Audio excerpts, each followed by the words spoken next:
Most men in Elkhorn Basin believed winter had only one answer: more wood, more fire, more chopping. That was how families survived Wyoming in 1884. Then Gideon Voss took his money and bought a parcel of land nobody else wanted. Its only feature was the crumbling stone walls of an abandoned frontier fort, 24 inches thick. Most settlers would have torn them down for paving material. Others might have turned the place into a livestock pen. Gideon did something neither group expected. He announced he was going to turn the ruins into his home. At the time, everyone thought he had lost his mind. But months later, when the coldest Arctic front in years swept across the basin, people discovered something strange. The man living inside those stone walls seemed to have forgotten the cold. By late summer, the sound of building echoed across Elkhorn Basin. Axes bit into pine.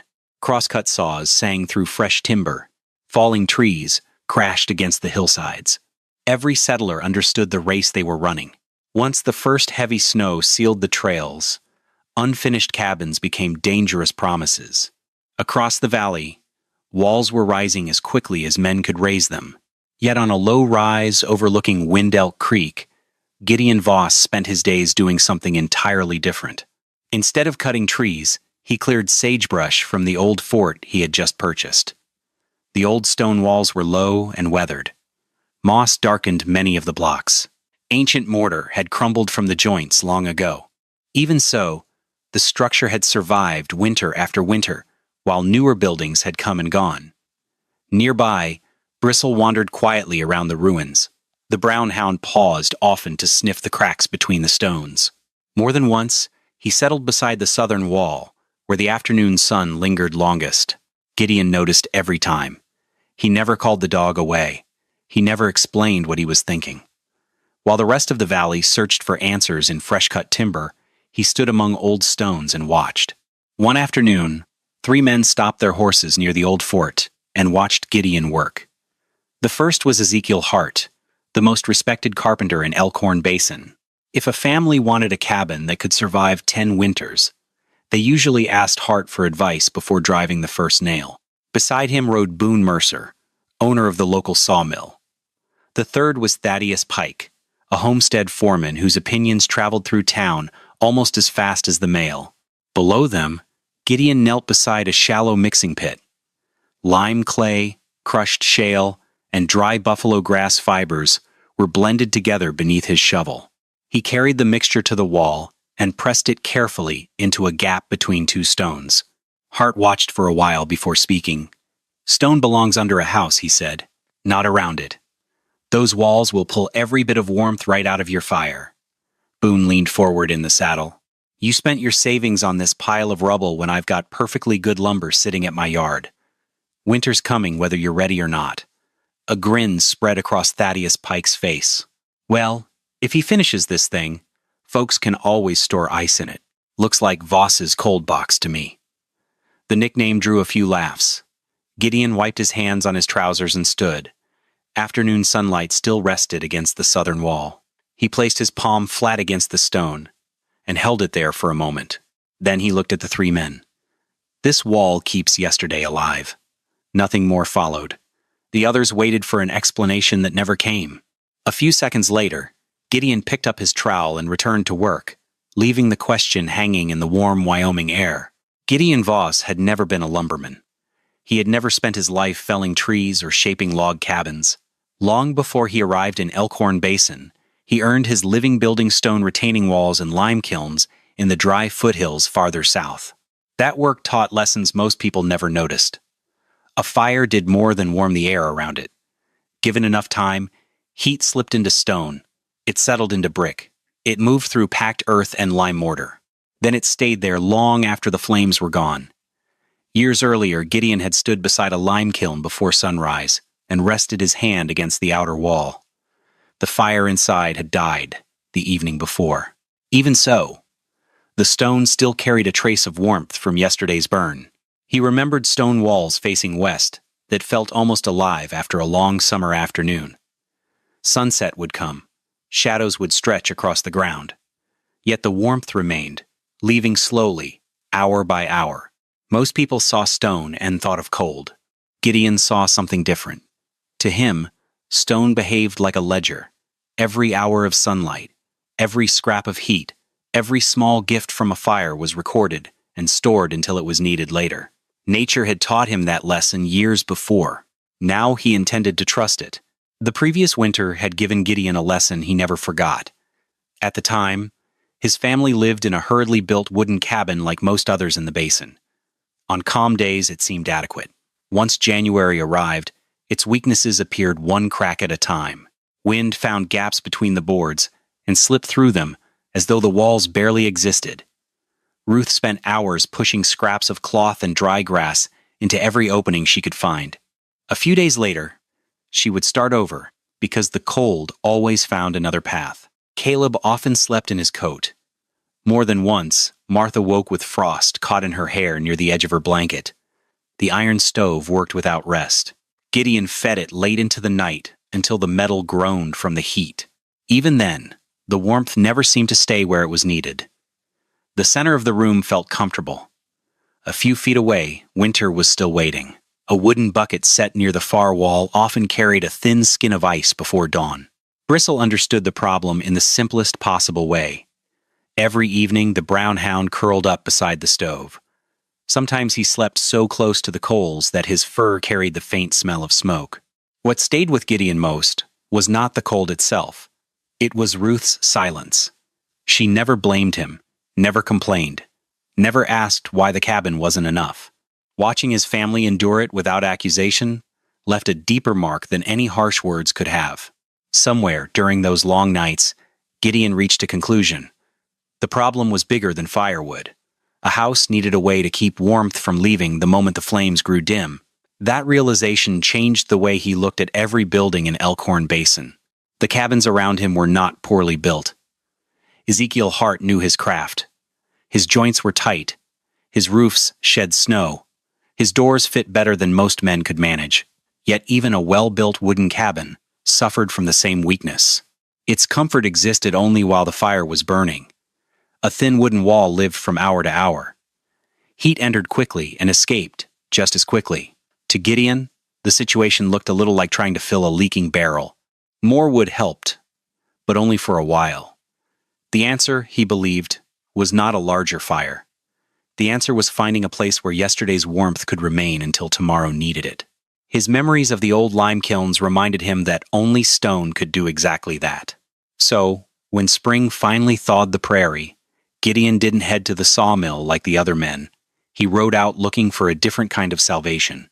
The day he came across a rolling tract of land, holding the crumbling ruins of an abandoned frontier fort, it was no accident. Most settlers scoffed at the parcel, seeing it as barren ground cluttered with useless, dead rock. But Gideon saw something else entirely. He saw an anchor for heat. The very next day, he used his family's savings to buy the deed to the land, officially preparing to wage a long-term war against winter. Once Gideon committed to the old fort, the real work began. The ruins measured roughly 24 feet by 38. Time had not destroyed them, but it had certainly tested them. Several corners had settled unevenly. Much of the original mortar had weathered into powder. Along the northern wall, years of freezing and thawing had opened narrow cracks between the stones. Nothing about the structure was ready for a family. Day after day, Gideon worked through the damage one section at a time. Loose stones came out first. Then he dug a shallow trench around the foundation, exposing the lowest courses of rock. The largest stones were reset near ground level, where the weight mattered most. Fresh mortar followed. Lime clay formed the base of the mix. Crushed shale gave it strength. Buffalo grass fibers helped hold everything together as it dried. The process was slow. A single section of wall could consume most of a day. Ruth carried water from the creek in wooden buckets. Caleb gathered smaller stones that could be used to fill gaps. Martha spent afternoons collecting dry grass for the mortar mix. Their progress rarely looked dramatic. Some evenings, it was difficult to tell whether the wall had changed at all. Bristle remained close throughout the work. During the hottest hours, the hound often stretched out beneath the shadow of the southern wall and watched the family move from task to task. Gideon paid special attention to the lowest sections of the fort. Small drainage gaps were left near ground level wherever moisture might collect. Most people would never notice them. That was fine with him. Good building decisions often disappeared once the work was finished. Across the basin, cabins seemed to rise almost overnight. Fresh-cut logs stacked higher each week. New roofs appeared against the horizon. Gideon's project changed more slowly. From a distance, many settlers saw only a man spending precious summer days moving the same stones over and over again. They saw effort. They saw delay. What they could not yet see was the reason behind either one. The nickname spread farther than Gideon expected. By early September, nearly everyone visiting the general store had heard some version of the story. Each time Thaddeus Pike repeated it, the details became a little more entertaining. Sometimes the fort had no roof. Sometimes the walls were supposedly sinking into the ground. On one occasion, Thaddeus claimed Gideon planned to spend winter living inside a stone cellar like a badger. The laughter usually followed before the story even ended. Boone Mercer approached the situation from a different angle. He often stood near the stove at the store, calculating how many board feet of good lumber Gideon had ignored while rebuilding an old ruin. According to Boone, a sensible man could already have a weather-tight cabin standing where the fort sat. Ezekiel Hart rarely joined the jokes. His influence worked another way. A slow shake of the head from the basin's most respected builder carried more weight than an argument. That was the real danger. People were beginning to see Gideon as a man making poor decisions during the most important building season of the year. On the frontier, trust mattered almost as much as supplies. Once people doubted a man's judgment, they became less willing to follow him, help him, or listen to him. The pressure eventually reached home. One afternoon, Ruth heard a few comments while trading for flour. She returned without mentioning them. Supper passed quietly. Dusk settled over the fort. Later, Gideon sat outside washing dried mortar from his hands. Lime had cracked the skin across his knuckles. Several cuts had turned white from the dust. Ruth watched him for a moment. Then she asked a simple question. Will it be done before the first hard freeze?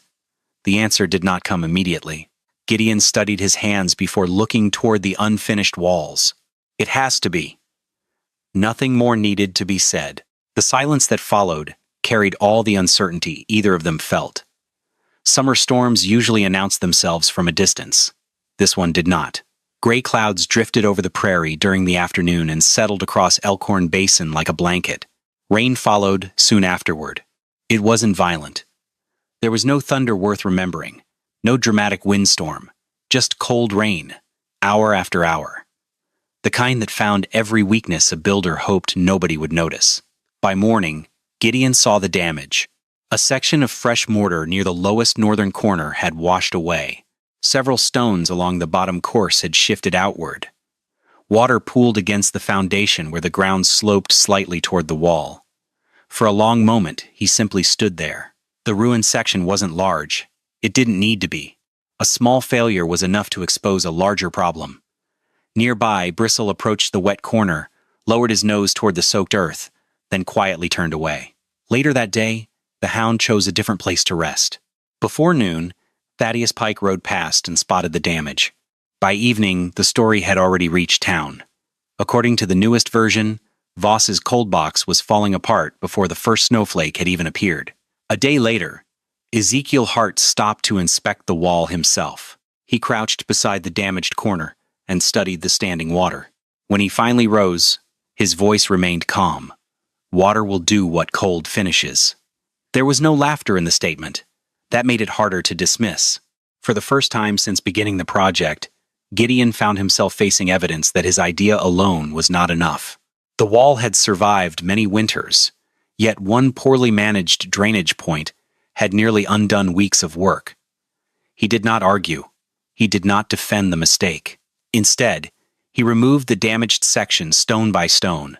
Ruth watched from a distance as part of the wall disappeared under her husband's hands. The sight tightened something inside her chest. That evening, Caleb stared at the half-dismantled corner. Are we going back to the old cabin? Gideon looked toward the ruined section. Then he picked up another stone. Not if I learn fast enough. The answer wasn't meant to sound brave. It sounded like what it was. A man accepting that nature had just given him a lesson, and that winter would not wait for him to ignore it. The damaged corner disappeared over the next several days. Most people assumed Gideon was simply rebuilding what had failed. The reality was more complicated. He wasn't repairing a wall. He was correcting a mistake. The pooled water had revealed something important. The old fort could survive winter, only if moisture left before freezing weather arrived. Heat and stone worked well together. Water was a different matter entirely. Gideon began by reopening the ground around the northern side. The shallow trench became deeper and wider. Crushed shale filled the bottom. Loose stone followed. Instead of allowing rainwater to linger beside the foundation, he created a gentle slope that encouraged it to move away from the wall. The mortar changed as well. More lime went into the outer mix. Less clay remained near the surface. The inner layer stayed slightly softer so it could bond with the stone. The exterior hardened into a tougher shell better suited to rain and snow. One evening, Ruth watched him rebuilding the corner for the second time. The amount of extra work seemed impossible to ignore. "Why not just replace what washed out?" she asked. Gideon pressed fresh mortar into a joint before answering. "Stone can hold warmth, but if it holds water, winter will split it." That was all. The lesson had come from the wall itself. A few days later, the ground finally dried. The repaired section looked almost identical to the one that had failed. Most people would never have noticed the difference. Bristle did. The hound wandered over during the afternoon, sniffed along the rebuilt corner, then settled beside it in the shade. Gideon noticed. He said nothing. The wall had passed a small test. Winter would eventually bring a much larger one. By early autumn, the walls were finally ready to carry a roof. That was the stage that convinced many people Gideon had truly lost his senses. Most settlers built upward. Gideon built downward. Instead of raising a light wooden roof above the stonework, he laid heavy cottonwood beams across the opening. A lattice of dried sagebrush followed. Prairie grass covered the lattice. Then came the final layer, 14 inches of sod.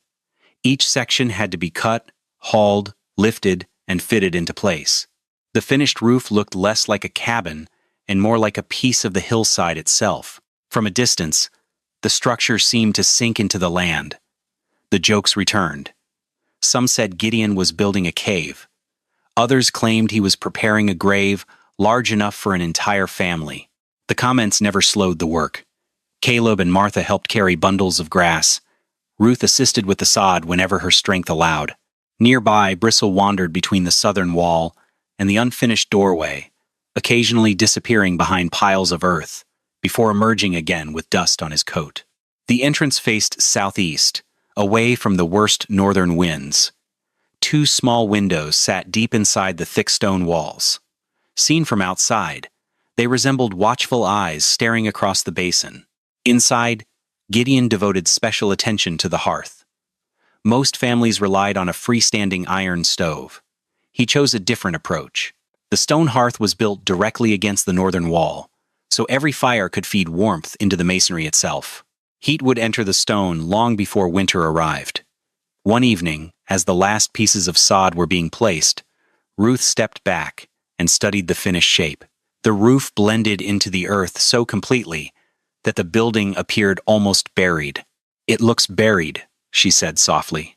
Gideon rested a hand against the wall. "That is why it may live." The answer sounded strange.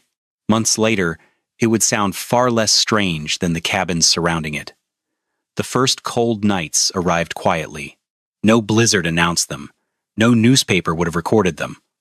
Autumn simply tightened its grip a little more each week until frost began appearing along the creek before sunrise. That was when Gideon started keeping records. 2 old thermometers were mounted inside the stone house. One hung near the doorway. The other rested against the northern wall beside the hearth. A small notebook remained on a shelf nearby. Every day received its own entry. Temperature at sunset. Temperature before dawn. How much firewood had been burned. How long the coals remained alive beneath the ashes. Even the place where Bristle chose to sleep.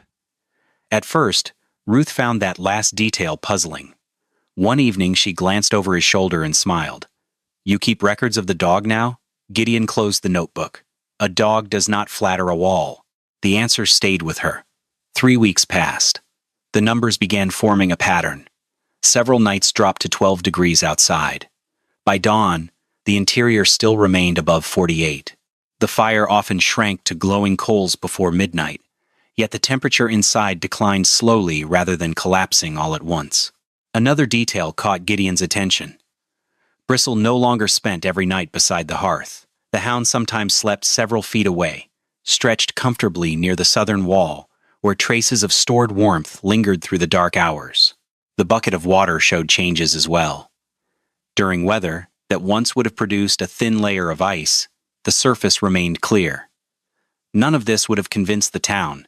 Most people had never seen the notebook. Most had already decided what they believed. That was fine. Gideon wasn't collecting evidence for an argument. He was collecting evidence for Winter. And so far, Winter had not found a reason to disagree. December arrived with little warning. 1 week, the basin looked merely cold. The next, winter came down from the north like a verdict. The Arctic front crossed Wyoming during the final days of the month. Wind swept across the open country without interruption, gathering snow and driving it through the air until the prairie looked less like land and more like a white sea. Visibility vanished. Fence lines disappeared overnight. Drifts formed where none had existed the evening before. Cottonwood trees cracked in the darkness with sounds sharp enough to make people reach for lanterns, thinking someone had fired a rifle outside. Livestock stopped wandering. Cattle turned their backs to the wind and stood motionless for hours. Frost gathered around their eyes and muzzles. At the old postal station north of the basin, temperatures dropped to 34 below zero. Soon afterward, the thermometer sank even farther, 38 below. The numbers traveled quickly. After that, nobody argued about building methods anymore. The jokes faded. The nickname Cold Box disappeared from conversation. Winter had entered the discussion, and Winter did not care about opinions. Across Elkhorn Basin, familiar problems returned. Wood stoves consumed fuel at a frightening pace. Frost thickened along window frames. Water buckets froze near exterior walls. Families pulled beds closer to heat. Every extra armload of firewood seemed to vanish before morning. Dogs understood the situation immediately. In cabin after cabin, they crowded close to stoves and hearths, searching for the warmest patch of floor they could find. Ezekiel Hart's own house was no exception. The cabin had been built well. Every joint fit tightly, every log had been chosen carefully. Yet skill alone could not negotiate with a Wyoming Arctic front. Several nights in a row, Hart woke before dawn to feed the fire. Then he woke again, and again. By the third night, sleep arrived in fragments measured between trips to the stove. Beyond the walls, the wind kept howling. Meanwhile, the fire in the hearth continued to fade. The trial had begun. From that point forward, no man's argument mattered very much. Nature had taken control of the conversation. While the Arctic front battered the basin, the stone house on the rise settled into a different rhythm. There was no roaring fire inside, no furnace-like heat, no desperate feeding of the hearth every hour. A modest flame flickered against the stonework. Beneath it, a bed of glowing coals rested under gray ash. The air remained still. No drafts slipped across the floor. No cold corners waited in ambush. Ruth sat in the far corner, mending a shirt by lamplight. She had not moved her chair closer to the hearth all evening. Caleb read quietly at the table. Martha slept beneath a blanket without her coat. Near the southern wall, Bristle lay curled on the packed earth floor. The brown hound rested several feet from the fire. His breathing was slow and steady. Before dawn, Gideon checked the thermometers. While the temperature out in the elements sank to 36 below zero. Within the house, the mercury held steady at 52 degrees. The number would not impress anyone looking for comfort. It impressed Gideon because of what it meant. The warmth had stayed. A wooden bucket near the wall remained unfrozen. Butter inside a small wooden bowl was firm but not hard as stone. When Gideon stirred the ashes, red coals still glowed underneath. Outside, the wind continued scraping across the prairie. Inside, the house seemed almost detached from the struggle. Ruth noticed Bristle sleeping far from the hearth. Then she looked toward the stack of firewood waiting beside the wall. For a moment, she said nothing. She simply picked up one of the logs she had planned to burn that night and placed it back onto the pile. The gesture lasted only a second. For Gideon, it was worth more than any compliment he could have received. On the 5th day of the Arctic front, Winter found a new way to test Ezekiel Hart. One of his horses broke through a drift-covered section of fence during the night and disappeared into the whiteout. By morning, the tracks were already fading. Hart saddled up anyway.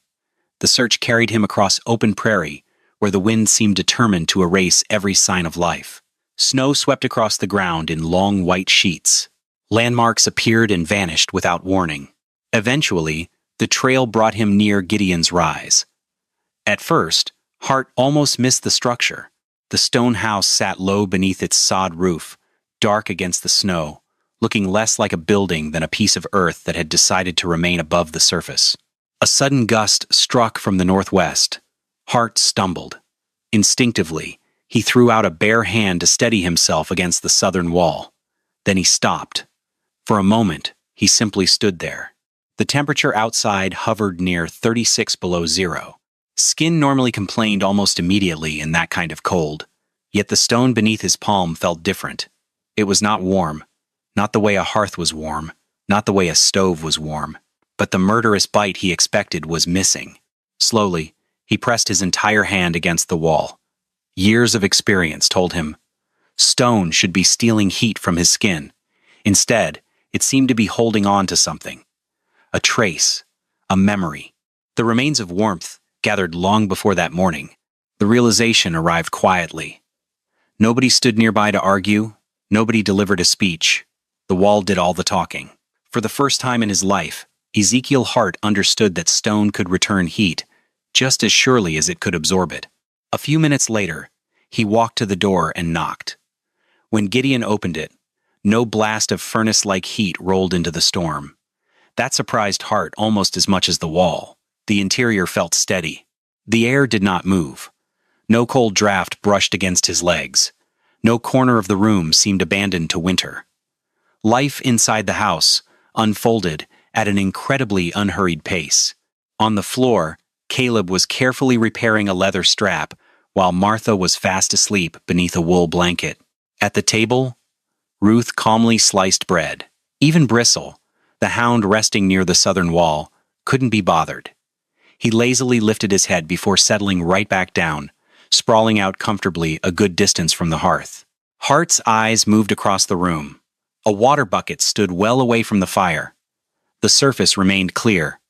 The woodpile drew his attention next. Considering the weather outside, there should have been less of it. Much less. Gideon waited.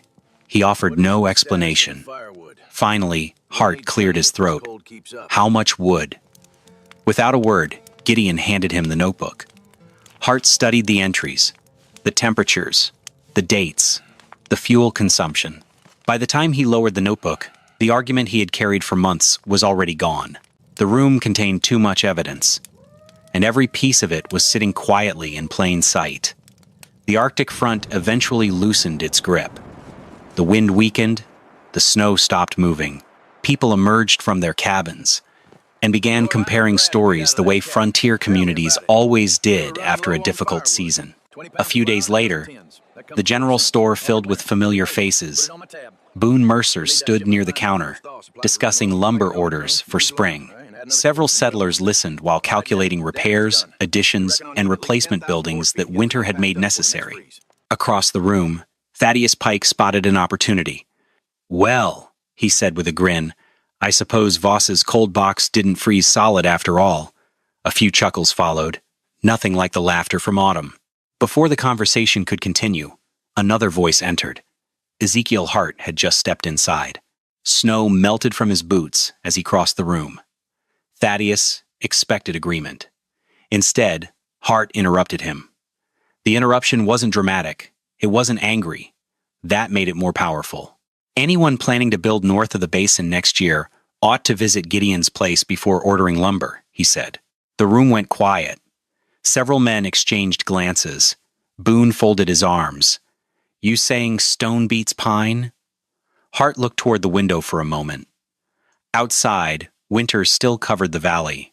The evidence remained visible in every drift and frozen fence line. When he finally answered, his voice carried no hesitation. "I'm saying cold does not care what I used to believe." Nobody laughed after that. The statement landed with unusual weight because it came from a man whose opinion had shaped much of the original skepticism. Months earlier, Hart's doubts had helped turn Gideon's project into a joke. Now his judgment was moving the story in the opposite direction. Questions replaced ridicule. People wanted to know how thick the walls were, how the roof had been built, how much wood had actually been burned. The change happened without Gideon being present. He never stood before the town, never defended himself, never demanded recognition. The strongest argument in Elkhorn Basin no longer belonged to the man who built the house. It belonged to the winter that had tested it. Spring arrived slowly in Elkhorn Basin. Snow retreated from the south-facing slopes first. Mud replaced drifts. Wagon wheels began cutting fresh tracks through roads that had been buried for months. People talked about winter often that year, not because it had been unusual, because it had settled an argument. Few families could copy Gideon's house exactly. Most lacked a ruined fort. Others had neither the stone nor the time required to build one from scratch. What spread through the basin was not the structure itself. It was the thinking behind it. Several settlers began reinforcing northern walls with thick fieldstone gathered from nearby hills. Others built low stone barriers around their hearths. A handful banked earth against the sides most exposed to winter winds. New houses appeared with smaller entrances and lower roof lines than before. Ezekiel Hart played an unexpected role in the change. Rather than choosing between wood and stone, he started teaching people how the two materials could work together. Good timber still mattered. So did proper joinery. Yet more builders began treating stone as an ally instead of an obstacle. Over time, people developed a name for the idea. They called it the Voss Wall. There were no printed plans, no formal instructions. Knowledge moved the way frontier knowledge often moved. One neighbor showed another. A builder pointed to a wall that faced the afternoon sun. Someone explained why standing water never belonged near a foundation. A father demonstrated how a hearth could share its warmth with stone instead of sending all of it up a chimney. After 2 more winters, patterns became difficult to ignore. Families using stone features inspired by Gideon's work often burned noticeably less firewood. In some cases, the reduction approached 40%. Boone Mercer adjusted to the change as practical men usually do. He sold fewer boards for oversized walls, but plenty of beams still left his yard for roofs and floors. Meanwhile, Gideon remained much the same. One warm afternoon, he repaired a small crack along the northern wall, while Bristle slept in a patch of sunlight nearby. Visitors occasionally stopped to ask questions. He answered them when necessary, then he returned to work. The idea had already begun traveling on its own. A thin wooden wall lives in the present. While the fire burns, the room stays warm. Once the flames begin to fade, the heat leaves with them. By morning, very little remains except cold boards and memories of comfort. Gideon's stone walls lived by a different clock. They gathered afternoon sunlight. They absorbed the steady warmth of evening fires. Small amounts of heat that most people never noticed settled into the masonry and waited there. Then winter arrived. The north wind crossed the prairie, temperatures plunged, and the walls quietly returned what they had been given. Slowly, patiently, without drawing attention to themselves. That was how nature delivered its verdict. Not through speeches, not through theories. The judgment appeared in a bucket of water that never froze beside the wall. It appeared in a brown hound, sleeping far from the hearth on the coldest nights of the year. It appeared in the hand of a carpenter who touched stone expecting bitterness and found something else instead. Years earlier, Gideon Voss had placed his palm against a sun-warmed wall and spoken a sentence nobody understood. By the end of that winter, the meaning had become clear. The wall keeps yesterday alive. Gideon never defeated winter. No one on the frontier truly did. What he learned was something far more useful. He found a way to let yesterday stand beside his family when the coldest night finally arrived.